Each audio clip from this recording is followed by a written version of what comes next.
Hidden ఎజెండాతోనే JAC chairman Kodandaram ప్రభుత్వంపై విమర్శలు చేస్తున్నారని మండిపడ్డారు టీఆర్ఎస్ ఎంపీ సుమన్.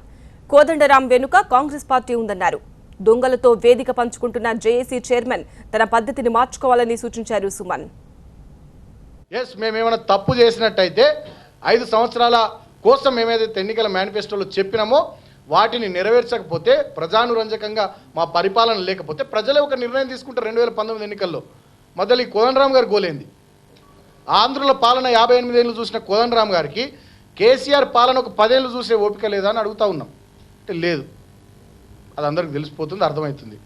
కోదండరాం గారి వెనుక కాంగ్రెస్ పార్టీ ఉంది. కోదండరాం గారి దగ్గర హిడెన్ ఎజెండా ఉంది.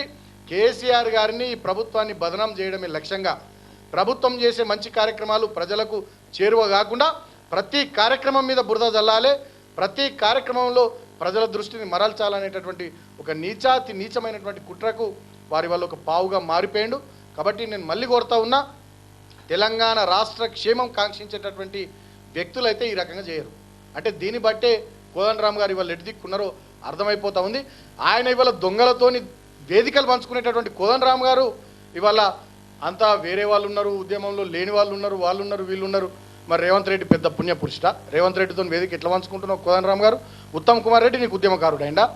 జీవన్ రెడ్డి గారు నీకు ఉద్యమకారుడైందా? జైపాల్ రెడ్డి గారు కూడా ఉద్యమకారుడా? ఇవాళ వాళ్ళతో వేదికలు పంచుకునే మీరు ఇవాళ మమ్మల్ని అనడం అంటే మాది 1 వేలు చూపిస్తే కోదండరాం గారు మీది 4 వేలు చూపిస్తున్నాయి.